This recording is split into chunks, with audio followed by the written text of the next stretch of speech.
जय जयकार और नमस्कार के साथ हरि नाम की गर्जना करने लगे। दूसरे लोग परमानंद में निमग्न हो स्तुति सुनाने लगे। सभी महर्षि तथा वहाँ प्रकट हुए सभी तीर्थ आनंद के आंसू बहाते हुए प्रेम गदगद वाणी में भगवान की स्तुति करने लगे।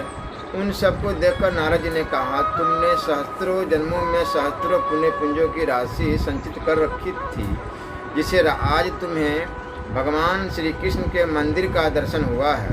भगवान श्री कृष्ण का दर्शन द्वारका जाने की बुद्धि और महादेव जी में ढूंढ भक्ति, ये सब थोड़ी तपस्या के फल नहीं है, वे पूर्वज धन्य जिनके वंशज श्री कृष्ण दर्शन के लिए उत्सव पूर्वक द्वारका की यात्रा करते हैं और वहां पहुंचकर अपने इष्ट देव श्री हरि का दर्शन पाते हैं। सब मुनि लोग देखे, यह द्वारकापुरी तीनों लोकों में सुशोभित होती है। श्री कृष्ण प्रिया द्वारका का इस पृथ्वी की कीर्ति है, जहाँ गोमती रुक्मणी देवी तथा स्वयं भगवान श्री कृष्ण विराज रहे हैं, जिसके संबंध से यह पृथ्वी स्वर्ग से भी अधिक शोभा पाती है।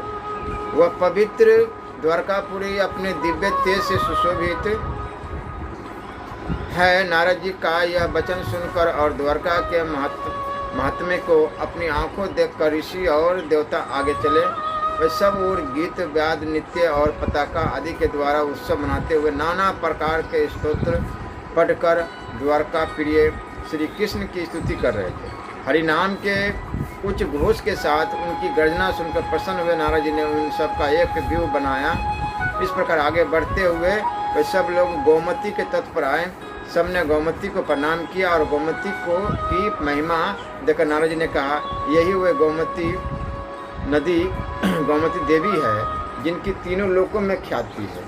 इनके जल में किया हुआ एक बार का स्नान ब्रह्म विद्या से स्पर्धा रहता है। गोमती ब्रह्म ज्ञान के समान है। यह सब तीर्थों में उत्तम है। मनुष्य ब्रह्म ज्ञान से मुक्त होते हैं और वह ब्रह्म ज्ञान गोमती में स्नान करने से सुलभ होता है, अथवा श्री कृष्ण के समीप गोमती में स्नान करने मात्र से सबकी मुक्ति हो जाती है। ऐसा कहकर नारद जी ने हरिप्रिया द्वारका को प्रणाम किया और इस प्रकार कहा, द्वारके ये सब ऋषि और महर्षि तुम्हें बार बार प्रणाम करते हैं। इन सबको देखो, ये सब गान वाद और नृत्य के द्वारा प्रसन्न होकर श्री हरिनाम का कीर्तन कर रहे हैं। देवी तुम सबसे श्रेष्ठ हो, क्योंकि साक्षात भगवान विष्णु तुम्हारा कभी त्याग नहीं करते हैं।